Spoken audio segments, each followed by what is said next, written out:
नमस्ते बच्चों, आपके सामने है एक नक्शा। कौन सा नक्शा है ये भारत का वो नक्शा है जो भारत के विभाजन से पहले का है। दो अलग अलग रंगों से चिन्हित दो अलग अलग रंग असल में इसमें मायने नहीं रखते। ये रंग दिखा रहे हैं दो अलग अलग तरह के कानून, शासन और वहाँ पर किसका राज्य था। ये नीले रंग में दिखाए गए हैं रियासतें, रजवाड़े, जहाँ पर राजाओं का शासन था। कुछ एक रियासतें और रजवाड़े देखिए, जम्मू कश्मीर की, राजपूताना, मेवाड़, अजमेर, ग्वालियर, गुजरात, जूनागढ़, हैदराबाद, मणिपुर, जम्मू कश्मीर, जिनके बारे में आपको इसमें पढ़ना है। और ये पीले रंग से दिखाई गई हैं रियासत, ये प्रांत, ये वो प्रांत जो ब्रिटिश सरकार के अधीन थे, ब्रिटिश शासन के अंदर आते थे। यहाँ पर देखिए पंजाब की रियासतें भी हैं और पंजाब प्रांत में भी है। सिंध प्रांत, यहाँ पर बलूचिस्तान का राज्य। यहाँ देखिए इधर रियासत प्रांत, मध्य प्रांत, बम्बई प्रांत, मद्रास, इधर बंगाल, संयुक्त प्रांत, ये सब वो हिस्से हैं जहाँ पर ब्रिटिश शासन था। अब डॉटेड लाइंस ये दिखा रही हैं भारत की सीमा। जब भारत बना तो भारत की सीमाएं कौन सी तय हुई, ये वो दिखाता हुआ हिस्सा है। ये सीमा के बाहर ये इसे पूर्वी पाकिस्तान कहा गया और इस डॉटेड लाइन की सीमा के बाईं तरफ इसे पश्चिमी पाकिस्तान कहा गया। ये मुस्लिम बहुल इलाके थे। ये दोनों, बहुल मीन्स यहाँ मुसलमानों की संख्या अधिक होने के कारण ये दोनों हिस्से पाकिस्तान के पास चले गए और बीच में हिंदू की संख्या ज़्यादा होने के कारण ये हिस्सा हिंदुस्तान में आया, यानी भारत में आया। भारत और पाकिस्तान का विभाजन धर्म के आधार पर हुआ था। अब प्रांत क्या थे? आपको मालूम है कि भारत पर 200 साल तक ब्रिटेन का शासन रहा। ये शासन कैसे कायम हुआ? ईस्ट इंडिया कंपनी जो भारत आई थी, किसके लिए? व्यापार के लिए। जैसे पुर्तगाल, फ्रांस आदि यूरोपीय देश आए थे, वैसे ही ईस्ट इंडिया कंपनी आई। लेकिन धीरे धीरे इस ईस्ट इंडिया कंपनी ने भारत पर अपने पैर जमा लिए, राजाओं को, मुगलों के शासन को कमज़ोर कर दिया। प्रांत वह हिस्से थे जिस पर ब्रिटेन ने पूरी तरह से अपना अधिकार जमाया था और ब्रिटेन की महारानी का इस पर नियंत्रण था। रियासतें और रजवाड़े या देसी रियासतें, जिन्हें प्रिंसली स्टेट्स भी कहा जाता है, जिन्हें प्रोटेक्टरेट कहा जाता है, जिन्हें प्रोटेक्टेड मीन्स जिन्हें बचाया गया, संरक्षण मिला हुआ, ये वो रजवाड़े थे जिन्होंने ब्रिटिश हुकूमत को आसानी से मान लिया, उनके साथ सुलह कर ली, उनके आधिपत्य को मान लिया और साथ ही साथ अपने पास भी कुछ अधिकार रखने को राज़ी करवाया ब्रिटिश की सरकार को। और ऐसे ही रजवाड़े थे लगभग 565 देसी रजवाड़े। प्रांत थे जिन्हें ब्रिटिश प्रोविंसेस कहा जाता था। ये दोनों हिस्से मिलकर, प्रांत व ये रियासतें, ये मिलकर बनाते थे ब्रिटिश इंडिया। अब इसमें आधिपत्य किसका? ब्रिटिश सरकार का। जो ताकतवर था, जो सत्ता में ताकतवर रहता है, जिसके पास सत्ता प्रमुखता रहती है, वह दूसरे को, जो इसको सवर्जिनिटी भी बोलते हैं, वह दूसरे कमज़ोर सत्ता पर अपना नियंत्रण रख लेता है। यानी ताकतवर देश छोटे या कमज़ोर देश को अपने अधीन रखते हुए कुछ अंदरूनी मामलों पर उसे कानून बनाने की इजाज़त तो दे देता है, परंतु मेनली किसकी ताकत रहती है? बड़े देश की। अब यहाँ पर वही कि ब्रिटेन ने भारत पर अपना आधिपत्य जमाया हुआ था। संरक्षित राज्य वो होगा जो कमज़ोर होगा, आधिपत्य जो ताकतवर होगा, संरक्षित होगा जो कमज़ोर देश है। एक राज्य या देश जो किसी बड़ी सत्ता या देश के द्वारा संरक्षण या सुरक्षा प्राप्त किए हो। अब ऐसे ही ब्रिटिश शासन के दौरान ब्रिटिश शासन का आधिपत्य था, भारत उसका संरक्षित राज्य था।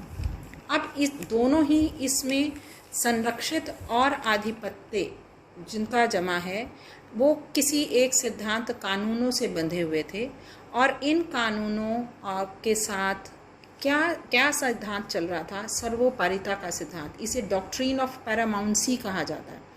इस सिद्धांत में दोनों ही तरह के जो ताकतवर देश है और जो सत्ता के उसके अधीन है, दोनों ही अपने अपने मामलों में कानून बनाते हैं, लेकिन जब उन कानूनों में टकराव होता है तो केंद्र का या जो आधिपत्य जिसका है उसी के कानून को मान्यता मिलती है, उसको लागू किया जाता है। जब भारत आज़ाद हो गया तो उसे कहा गया लैप्स ऑफ पैरामाउंसी, यानी अब सर्वोपरिता का वो सिद्धांत जो ब्रिटिश सरकार के साथ था वो खत्म हो गया। लेकिन अब हमारे सामने प्रश्न था कि इस तरह से अब क्या हुआ कि इन प्रांतों, रियासतों और रजवाड़ों का जो ब्रिटिश शासन के साथ समझौता था वह खत्म हो गया। अब ब्रिटिश सरकार ने बंटवारे के साथ साथ एक और बड़ा प्रश्न चिन्ह लगा दिया इन रियासतों के लिए कि आपको चुनना है या भारत को या पाकिस्तान को या आज़ाद रहने का अपना रास्ता। अब इसका मतलब ये था कि या तो रियासतें भारत में मिल जाएं, भारत का आधिपत्य स्वीकार करें, या पाकिस्तान का आधिपत्य स्वीकार करें आज़ाद रहते हुए अगर वह चाहते हैं तो। इस तरह से शासन करना ना तो पाकिस्तान के हित में था ना भारत के। दोनों तरफ से पाकिस्तान को ये हिस्सा मिला तो था, लेकिन पाकिस्तान भी यहाँ की रियासतों को अपने में मिलाना चाहता था, क्योंकि रियासतों के पास उनके पास एक ऑप्शन थी कि वो पाकिस्तान में जाएं या भारत में जाएं। तो पाकिस्तान भी पूरी तरह से कोशिश कर रहा था इन रियासतों को अपने साथ मिलाने की। इस तरह से भारत को पर शासन करना संभव नहीं था। इसका जिम्मा सरदार पटेल पर आया कि वह किसी तरह से इन रियासतों, रजवाड़ों को भारतीय संघ में शामिल करें, और ये काम आज़ादी से पहले ही शुरू हो गया। पाकिस्तान भी इसी खींचतान में था, तो इसीलिए कुछ एक प्रांत जैसे त्रावणकोर, जोधपुर, भोपाल, इन सबको बहुत मनाने पर ये भारत में शामिल होने को तैयार हो गए। लेकिन मणिपुर, हैदराबाद, जम्मू कश्मीर और जूनागढ़ को भारतीय संघ में मिलाने में बहुत दिक्कतें आई। सरदार वल्लभ भाई पटेल ने इन रियासतों से लगातार बातचीत रखी और रियासतों को भारत में शामिल करने के लिए इंस्ट्रूमेंट ऑफ एक्सेशन यानी विलय के सहमति पत्र, विलय का मतलब है मिलना, उस पर हस्ताक्षर कराए। इस विलय का मतलब है कि वह भारतीय संघ के साथ मिलकर भारतीय आधिपत्य को स्वीकार करते हैं, और वे चाहें तो भारत उन्हें सुरक्षा, संचार और विदेशी मामलों में पूरी तरह से सहयोग करेगा।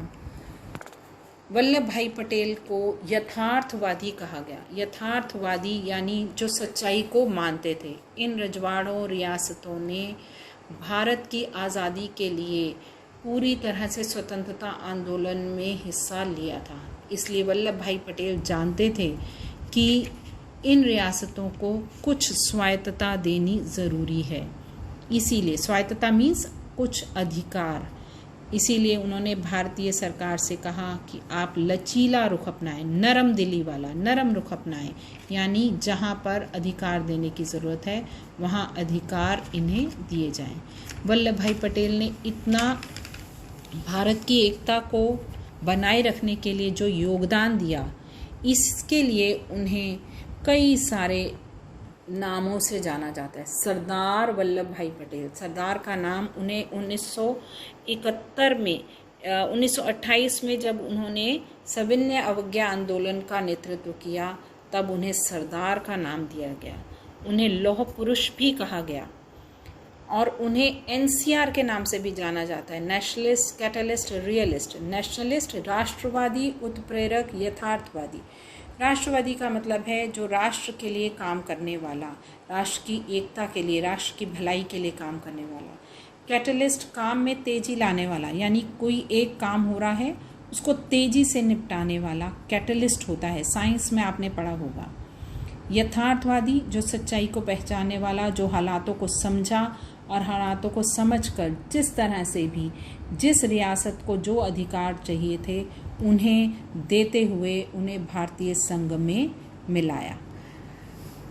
1950 में इनका निधन हो गया था। 31 अक्टूबर 1875 को इनका जन्म हुआ और लंदन से इन्होंने बैरिस्टर वकालत की, गुजरात में आकर उसकी प्रैक्टिस करने लगे।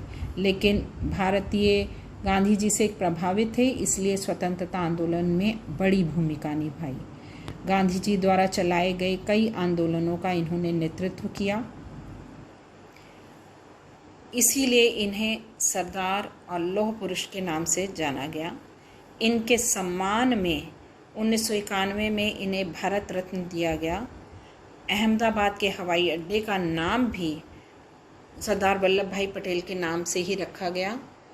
2018 में 240 मीटर ऊंची, जिसमें बेस, आप इसकी पिक्चर देखिए, 58 मीटर आधार और 182 मीटर एक वाली एकता की मूर्ति स्टैचू ऑफ यूनिटी अभी बनकर तैयार हुई है, जिसे 3000 करोड़ रुपए इस पर लागत आई है और प्रधानमंत्री मोदी ने इसका उद्घाटन किया और राष्ट्र को समर्पित किया। थैंक यू बेटा। ये देखिए बेटा, ये हैं सरदार वल्लभ भाई पटेल, जिन्हें लौह पुरुष के नाम से भी जाना जाता है, और ये है स्टैचू ऑफ यूनिटी, एकता की मूर्ति, जो 240 मीटर टोटल है। 58 मीटर इसका आधार है और 182 मीटर इस मूर्ति की ऊंचाई है। लगभग 3000 करोड़ रुपए की लागत से ये बनी है और सरदार सरोवर बांध जो नर्मदा नदी पर गुजरात में बना है उसके पास ये मूर्ति बनाई गई है। आपने अगर स्टैचू ऑफ लिबर्टी का नाम सुना हो तो ये उससे डबल ऊंचाई की है। साथ ही आपने सुना होगा इस बार 2020 में एक राष्ट्र श्रेष्ठ राष्ट्र का अभियान चलाया गया। उसका पर्पस यही था कि भारतीय एकता को बढ़ावा मिले, एक राष्ट्र श्रेष्ठ राष्ट्र।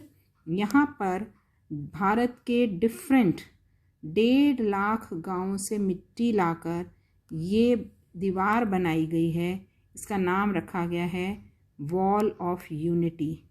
एक भारत श्रेष्ठ भारत के अंतर्गत भारत के 36 राज्यों को की पेयरिंग की गई, आपस में इन्हें पेयर बनाए गए। जैसे दिल्ली को सिक्किम से, हिमाचल को केरल से जोड़ा गया, ताकि इनमें डिफरेंट इनकी कल्चर्स को, इनकी संस्कृति को एक दूसरे से जानने का मौका मिले।